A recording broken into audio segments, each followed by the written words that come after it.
अस्सलाम वालेकुम। Welcome to my channel voice over by Amna Shah. I hope कि आप खुश होंगे। कहानी शुरू करने से पहले आपसे रिक्वेस्ट है कि अगर आपको मेरा कंटेंट पसंद आता है तो प्लीज़ मेरे चैनल को सब्सक्राइब करें और लाइक करें। आइए कहानी का आगाज़ करते हैं। सिद्दीक चीमा की राना साहब से बड़ी गहरी दोस्ती थी और चीमा साहब अक्सर राना सुल्तान के डेरे पर मुनक्किद होने वाली महफिलों में शरीक भी हुआ करते थे। वो मेरे सवाल के जवाब में वजाहत करते हुए बोला, मुझे लगता है कि राना साहब आपकी जानिब भी दोस्ती का हाथ बढ़ा सकते हैं और इसके बाद अपने डेरे पर मधु भी कर सकते हैं। राशिद ने अपने जहन में सर उठाने वाले अंदेशे को मेरे सामने खोलकर रख दिया तो मैंने ठहरे हुए अंदाज में कहा, राशिद मेरी बात ध्यान से सुनो। ये मुमकिन है कि तुम्हारे राना साहब मुझे अपने शीशे में उतारने की भरपूर कोशिश करें, मगर किसी भी कीमत पर राना की ये कोशिश कामयाब नहीं हो सकेगी। हाँ, ये हो सकता है कि मैं अपना मकसद हासिल करने के लिए इनका दोस्त बन जाने की वक्ती अदाकारी करूं और काम हो जाने के बाद मैं राना सुल्तान को उसके मोअज़्ज़िज़ मेहमानों समेत गिरफ्तार करके आईनी सलाखों के पीछे पहुंचा दूं। बाकी जहां तक राना की दावत का मामला है तो लम्हाती तवक्कुफ़ करके मैंने एक आसूदा सांस खारिज की, फिर इजाफा करते हुए कहा, अगर राना सुल्तान ने मुझे अपने डेरे पर होने वाली किसी रंगीन महफिल में मदऊ किया तो समझ लो इससे मेरे मकसद का हुसूल बहुत आसान हो जाएगा। कांस्टेबल राशिद ने इस बात में गर्दन हिलाने पर इत्तेफाक किया। राना सुल्तान जैसे अय्याश और बदकिरदार लोग अपने इलाके के थाने के अंदरूनी मामला से बाखबर रहने के लिए थाने के अमले ही में से किसी बंदे को अपना नमकखार बना लेते हैं।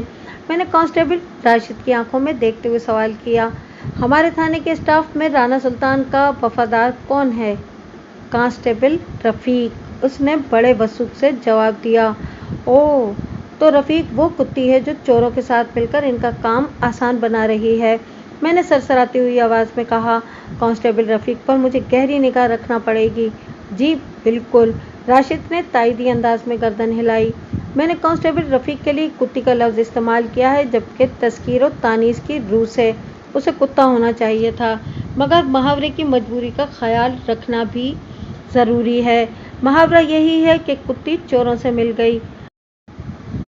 राशिद, मैं कल सुबह तुम्हें और कांस्टेबल बहादुर को बालाई शुमाली थाने से आए हुए पुलिस एहलकारों के हमरा सुल्तानाबाद की तरफ रवाना कर रहा हूँ। मैंने ठहरे हुए लहजे में कहा, तुमने मेहमानों की मदद करने के अलावा अपने मकसद पर भी निगाह रखना है और गाय बगाए जैसे ही मौका मिले मुझे तुमने अपनी कारकर्दगी की रिपोर्ट देते रहना है। इस तरह के थाने के अंदर और बाहर किसी को ये भनक नहीं पड़ना चाहिए कि मैंने तुम्हें कौन से काम पर लगा रखा है, और ख़ास तौर पर कांस्टेबल रफ़ीक की तरफ से तुम्हें ज़्यादा चौकन्ना और होशियार रहना होगा। मैं आपकी बात को बड़ी अच्छी तरह समझ गया हूँ मलिक साहब, वो बड़े तवाना लहजे में बोला। इंशाअल्लाह मैं आपको शिकायत का मौका नहीं दूंगा। ठीक है, तो अब तुम अपने घर जाओ, मैंने कहा। राशिद ने मुझे सल्यूट किया और रुखसत हो गया। इसके जाने के बाद मैं चौधरी रियाज की गुमशुदगी की गुत्थी को सुलझाने के साथ ही राना सुल्तान की बदमाशियों और बदकुमाशियों के बारे में सोचने लगा। कांस्टेबल राशिद ने राना सुल्तान के हवाले से मुझे जो मालूमात फराहम की थी, इनमें से कुछ बातें मैं पहले से जानता था और बाज़ बातें मेरे लिए बिल्कुल नई और सनसनीखेज़ थीं। इस गुफ्तगू में मैंने राना सुल्तान की हवेली और उसकी खानगी ज़िंदगी के बारे में भी मुत्तइद सवालात किए थे, जिनके राशिद ने बड़े मुफस्सिल जवाबात दिए थे। इस बातचीत का खुलासा कुछ इस तरह से था। राना सुल्तान इस वक्त 65 का हिंदसा अबूर कर चुका था, लेकिन वो अभी तक साटा पाटा के मुस्ताक हर लिहाज से पूरी तरह फिट था। अलबत्ता इसकी घरवाली अलीमा बीमार रहने लगी थी। अलीमा की उम्र लगभग 60 साल थी। कमोबेश 42 साल पहले अलीमा की राना सुल्तान से शादी हुई थी। उसने अपने शौहर की भरपूर खिदमत की, लेकिन इन दिनों अलीमा चारपाई से लगी हुई थी। मुझे पता चला कि अलीमा राना सुल्तान की नसाबी और गैर नसाबी तमाम सरगर्मियों से अच्छी तरह वाकिफ़ थी, लेकिन इसने कभी अपने शौहर के किसी मामले में टांग अड़ाने या राना सुल्तान पर एतराज़ात जड़ने की कोशिश नहीं की थी। यही वजह थी कि इनकी अज़दवाजी ज़िंदगी की गाड़ी बड़ी हमवारी और सुबुक खरामी से अपनी मंजिल की जानिब गामज़न थी। इस अमर में किसी शक व शुबे की गुंजाइश तलाश नहीं की जा सकती थी कि अपनी लाख बदफेलियों के बावजूद भी राना सुल्तान ने अलीमा का बहुत ख्याल रखा हुआ था। राना सुल्तान की कुल 4 औलादें थीं। 2 बेटे और 2 बेटियां। सबसे बड़ी बेटी आलिया थी, जिसकी उम्र 40 के आसपास थी। आलिया कोट जामन के एक जमींदार घर में ब्याही गई थी।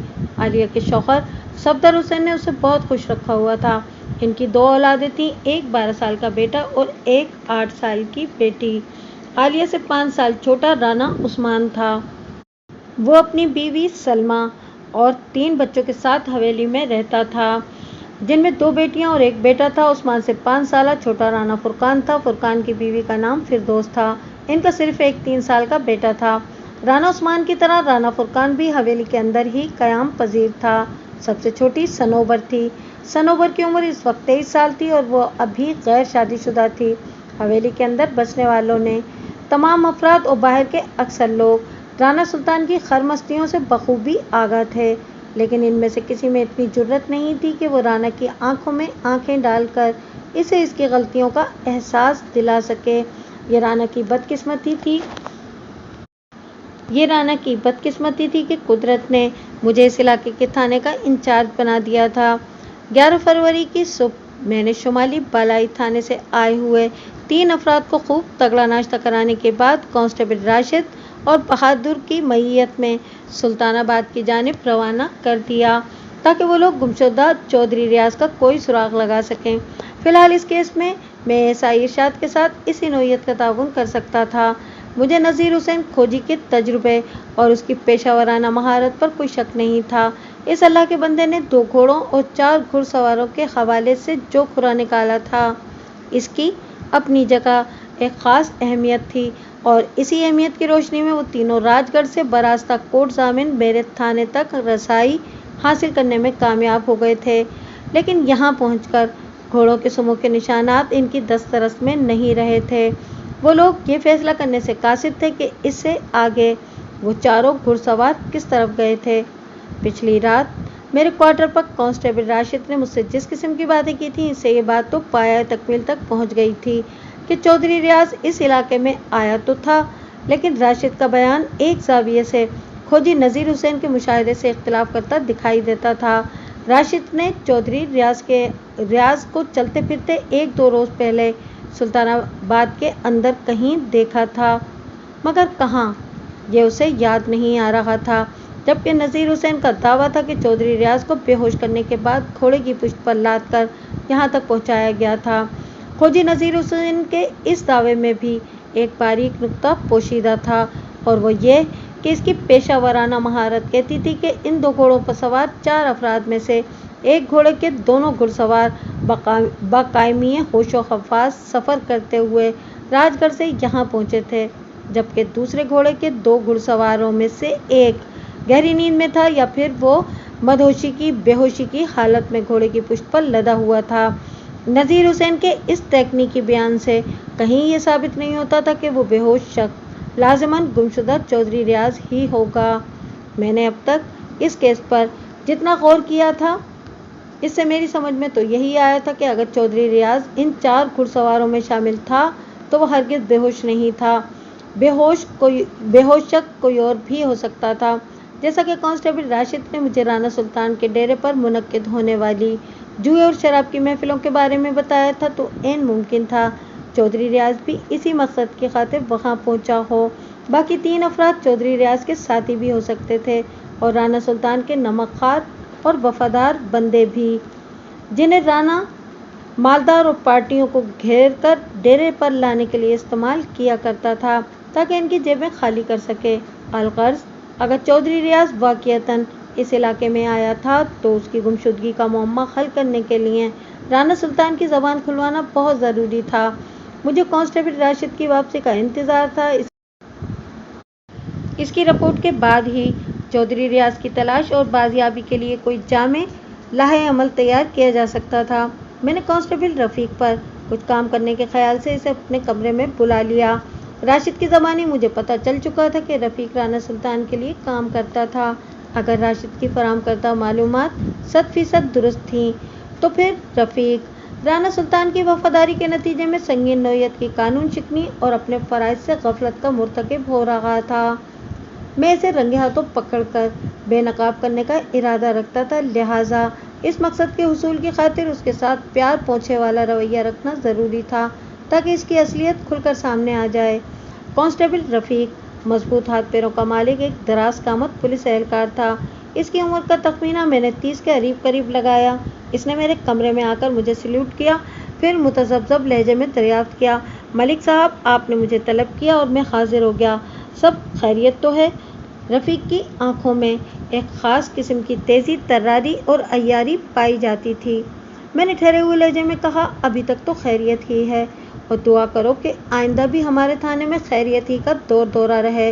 लम्हाती तवक्कुफ़ करके मैंने एक आसूदा सांस खारिज की, फिर नरमी भरे लहजे में कहा, रफ़ीक बैठ जाओ। वो उलझी हुई नज़र से मुझे देखते हुए मेज़ की दूसरी जानिब पड़ी हुई एक चौबी कुर्सी खींचकर बैठ गया। फिर अजीब से लहजे में बोला, मलिक साहब मैं तो डर ही गया था। क्यों? मैंने सवालिया नज़र से इसे घूरा। किस बात का डर? वो जनाब आपने सुबह सुबह मुझे अपने पास जो बुला लिया है। वो खौफजदगी की अदाकारी करते हुए मोहतात अंदाज में बोला। मैंने समझा कि शायद मुझसे कोई गलती चलती हो गई है। असल में इधर उधर से मैंने सुना है कि आप बड़े सख्त थानेदार हैं, बस मैं इसीलिए घबरा गया था। रफ़ीक अपनी सी कोशिश करके सहमे हुए होने की एक्टिंग कर रहा था, लेकिन मैंने पहली ही नज़र में इसके छल फरेब को पकड़ लिया था। मैंने इसकी आंखों में झांकते हुए ठोस लहजे में कहा, रफ़ीक तुमने मेरे बारे में बिल्कुल ठीक सुना है। मैं दूसरे थानेदारों से बहुत मुख्तलिफ हूँ, लेकिन मेरी तमाम तरह कड़कबाजी और सख्तगिरी सिर्फ इन अफराद के लिए है जो दीदा और दानिस्ता कानून शिकनी के मुर्तकिब होते हैं या किसी भी अंदाज में कानून का मजाक उड़ाने की कोशिश करते हैं। तुम्हें तो मैंने एक ज़रूरी काम से अपने पास बुलाया है, मुझे तुम्हारी मदद की ज़रूरत है। अच्छा जी, वो एक इत्मीनान भरी सांस खारिज करते हुए बोला, आप हुक्म करें मलिक साहब, मैं फ़ौरन आपका हुक्म बजा लाऊंगा। मैं तुम्हारे ज़िम्मे जो काम लगाना चाहता हूँ, इसमें जल्दबाजी हरगिज़ नहीं करना रफ़ीक। मैंने बदस्तूर उसकी आंखों में देखते हुए गहरी संजीदगी से कहा, ये काम बड़ी एहतियात और समझदारी के साथ करना है। मैं ये ज़िम्मेदारी किसी और को भी सौंप सकता था, लेकिन तुम मुझे सबसे ज़्यादा माकूल और काम के बंदे नज़र आए हो, और फिर तुम तालीम याफ्ता भी हो, लिखना पढ़ना जानते हो। मैंने ये मालूम कर लिया था कि रफ़ीक ने प्राइमरी तक तालीम हासिल कर रखी थी। मैं इतनी संजीदगी और नर्म रवि से उसके साथ बात कर रहा था कि वो कभी भी ये अंदाज़ा नहीं लगा सकता था कि मैं इसके साथ कौन सा हाथ करने जा रहा हूँ।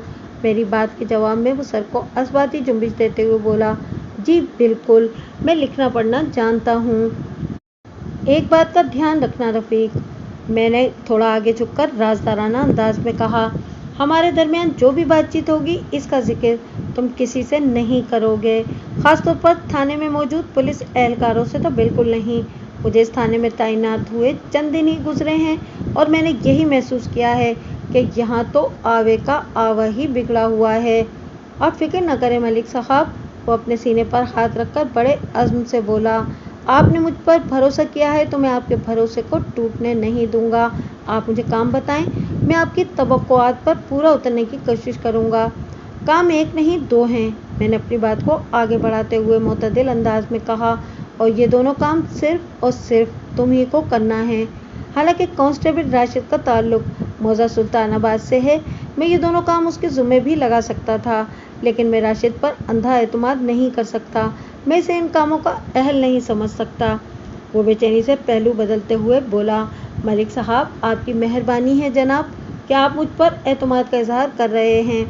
मैं इन कामों के लिए अपनी जान को दांव पर लगा दूंगा और आपकी निगाह में सुरखरू होकर दिखाऊंगा। मैं बड़ी हुनरमंदी के साथ कांस्टेबल रफ़ीक की सोच और उसके ख़यालात को मखसूस नफ्सियाती हथकंडों की मदद से अपने ढप पर ला रहा था। मैं इसे जो भी काम बताने का इरादा रखता था, उनका ज़मीनी हक़ाइक़ और वक्त की ज़रूरत से दूर का भी वास्ता नहीं था। बस मैं इसे ये बावर कराना चाहता था कि इस थाने के अमले में वो मेरे लिए सबसे ज़्यादा भरोसे के काबिल शख्स था। काम नंबर 1, मैंने बदस्तूर राजदाराना अंदाज में कहा, मुझे पता चला है कि इस थाने के जुनूब में थोड़े फासले पर जो नहर बह रही है, इसके ज़रिए मवेशियों को इधर से उधर और उधर से इधर लाया जा रहा है, और ये तमाम मवेशी चोरी के होते हैं। कोई डंगर चोर रात की तारीकी का फ़ायदा उठाकर इस थाने की नाक के नीचे ये घिनौना काम जारी रखे हुए है। तुमने मुझे इस डंगर चोर की सरगर्मियों की मुकम्मल रिपोर्ट देना है। فی الحال اس پر ہاتھ ڈالنے کی ضرورت نہیں، پہلے ہم لوگ اپنا ہوم ورک مکمل کریں گے، اس کے بعد ڈنگر چور کے خلاف قانونی کارروائی کی جائے گی۔ تم میری بات سمجھ رہے ہو نا؟ چنگی طرح سمجھ رہا ہوں ملک صاحب، وہ پرجوش انداز میں بولا۔ میں آپ کی ہدایت کے مطابق عمل کروں گا۔ اب دوسرا کام بتائیں سرکار۔ دوسرے کام کا تعلق لکھائی پڑھائی اور اعداد و شمار سے ہے، میں نے ٹھہرے ہوئے لہجے میں کہا۔ اسے تم ایک طرح کی مردم شماری سمجھ لو۔ اگر آپ تھوڑی وضاحت کر دیں گے تو بڑی مہربانی ہوگی ملک صاحب، وہ الجھن زدہ نظر سے مجھے تکتے ہوئے بولا۔ پہلے میں نے اس سے رات میں کسی نامعلوم اور بے نام فرضی ڈنگر چور پر نگاہ رکھنے کا جو کام سونپا تھا وہ ایک طرح کی اختر شماری تھی، اور اب میں اسے مردم شماری کا مشورہ دے رہا تھا۔ اس صورتحال میں اس کا الجھنا بنتا تھا۔ مجھے بتایا گیا ہے کہ موضوع سلطان آباد میں رانا سلطان کی حویلی کے علاوہ کل 200 مکانات ہیں، جن میں زیادہ تر مکانات کچے ہیں، اور اس گاؤں کی آبادی 1000 نفوس پر مشتمل ہے۔ میں کانسٹیبل رفیق سے اتنی سنجیدگی کے ساتھ محو کلام تھا جیسے یہ اس دنیا کا سب سے گمبھیر اور اہم معاملہ ہے۔ میرا اندازہ بھی یہی ہے ملک صاحب، وہ اس بات میں گردن ہلاتے ہوئے بولا۔ مجھے بھی ایسا ہی لگتا ہے، لیکن میں اندازوں قیاسات پر تھانے داری نہیں کرتا رفیق، نے ایک ایک لفظ پر زور دیتے ہوئے کہا۔ مجھے بالکل درست اعداد و شمار چاہیے۔ تم ایک کاپی میں نوٹ کرو گے کہ موضوع سلطان آباد میں رانا صاحب کی حویلی کے علاوہ کل کتنے کچے اور کتنے پکے مکانات ہیں، اس گاؤں میں بسنے والے افراد میں کتنے مرد، کتنی عورتیں اور کتنے بچے ہیں۔ اس طرح جب تم بوڑھوں، جوانوں اور بچوں کی تعداد کو آپس میں جمع کرو گے تو سلطان آباد کی کل آبادی نکل آئے گی۔ اس طرح تم رانا سلطان کی حویلی کے اندر قیام پذیر افراد کو بھی ایک الگ صفحے پر نوٹ کرو گے۔ یہ سب کر لو گے نا؟ آخری جملہ ادا کرنے کے بعد میں نے سوالیہ نظر سے کانسٹیبل رفیق کی طرف دیکھا۔ وہ میری بات سن کر اچھا خاصا الجھ گیا تھا، تاہم وہ ہار ماننے کو تیار نہیں تھا۔ اس نے مضبوط لہجے میں جواب دیا، بے شک ملک صاحب، میں یہ دونوں کام کر لوں گا، مگر اس میں تھوڑا وقت لگے گا، خاص طور پر دوسرے کام میں۔ وقت کی ہمارے پاس کوئی کمی نہیں ہے رفیق، میں نے بے پرواہی سے کہا۔ میں تمہیں ڈنگر چور کی سرگرمیوں پر نگاہ رکھنے کے لیے ایک ہفتہ اور دیتا ہوں، اور موضوع سلطان آباد کی مردم شماری کے لیے 3 ہفتے کا وقت دے رہا ہوں، یعنی تم نے یہ دونوں کام 1 ماہ کے اندر کرنا ہے۔ میں تم سے 11 مارچ کو اس کی رپورٹ طلب کروں گا، ٹھیک ہے؟ بالکل ٹھیک ملک صاحب، وہ پر اعتماد لہجے میں بولا۔ میں انشاءاللہ آپ کی دی ہوئی مدت سے پہلے ہی یہ دونوں کام کر دکھاؤں گا۔ مزید ہدایات کے بعد میں نے کانسٹیبل رفیق کو رخصت کر دیا۔ میں نے رفیق کو جس چکر میں ڈالا تھا، مجھے ان معلومات کی قطعاً کوئی ضرورت نہیں تھی۔ میرے تھانے کے جنوب میں بہنے والی نہر کے ذریعے کسی قسم کی مسروقہ مال مویشی کی نقل و حمل کی میرے پاس کوئی رپورٹ تھی اور نہ ہی کوئی اطلاع۔ ڈنگر چور آئیڈیا میرے ذہن کی اختراع تھا۔ اسی طرح سلطان آباد میں بسنے والے مرد و زن اور بچوں کی تعداد کا حساب لگوانا بھی میری کسی فوری ضرورت سے لگا نہیں کھاتا تھا۔ بہرحال میں نے رفیق کو یہ احساس دلاتے ہوئے کہ وہ اس تھانے میں میرے لیے سب سے زیادہ قابل بھروسہ ہے، اسے 1 ماہ کے لیے 2 خصوصی اسائنمنٹ دے دیے تھے۔ اس امر میں کسی شک کی گنجائش نہیں تھی کہ رفیق میری جانب سے سونپی گئی وہ ذمہ داریوں کا ذکر رانا سلطان سے ضرور کرے گا، اور یہی میرا مقصد بھی تھا۔ میں رانا سلطان کو ذہنی طور پر الجھانا چاہتا تھا۔ رفیق کی زبانی میرے منصوبہ جات کی تفصیل سن کر وہ چکرا جاتا اور یہ سوچنے پر مجبور ہو جاتا کہ میں کس ٹائپ کا تھانے دار ہوں، اور میں رانا سلطان کی اسی الجھن اور جھنجھلاہٹ کا فائدہ اٹھا کر اپنا کام کر گزرنے کا ارادہ رکھتا تھا۔ میں نے اپنے تئیں تو یہی سوچا تھا کہ 1 ہفتے کے ہوم ورک کے بعد رانا سلطان پر پکا ہاتھ ڈالوں گا، لیکن شاید قدرت کو کچھ اور ہی منظور تھا۔ اسی سپہر کانسٹیبل بہادر واپس آیا تو اس کی ناک سے خون بہہ رہا تھا۔ میں نے فوراً اسے اپنے کمرے میں بلا لیا۔ تمہارا یہ حشر کس نے کیا ہے؟ میں نے سرسراتی ہوئی آواز میں پوچھا۔ اس نے جواب دیا، پھوری نے۔ کون پھوری؟ رانا سلطان کا ملازم خاص، کانسٹیبل بہادر نے بتایا۔ اس کا اصل نام غفور ہے، مگر وہ سانڈ پورے سلطان آباد میں پھوری کے نام سے مشہور ہے۔ وہ خواہ ہی مجھ سے الجھ گیا تھا۔ میں نے تو صرف اسے سمجھانے کی کوشش کی تھی۔ کیا تم نے اسے شمع معمہ سمجھانے کی کوشش کی تھی جو وہ تم سے اس بری طرح الجھا کہ تمہاری ناک سے خون کا فوارہ چھڑا دیا؟ میں نے تیز لہجے میں استفسار کیا۔ شمع معمہ ذہانت کا ایک کھیل ہوا کرتا تھا۔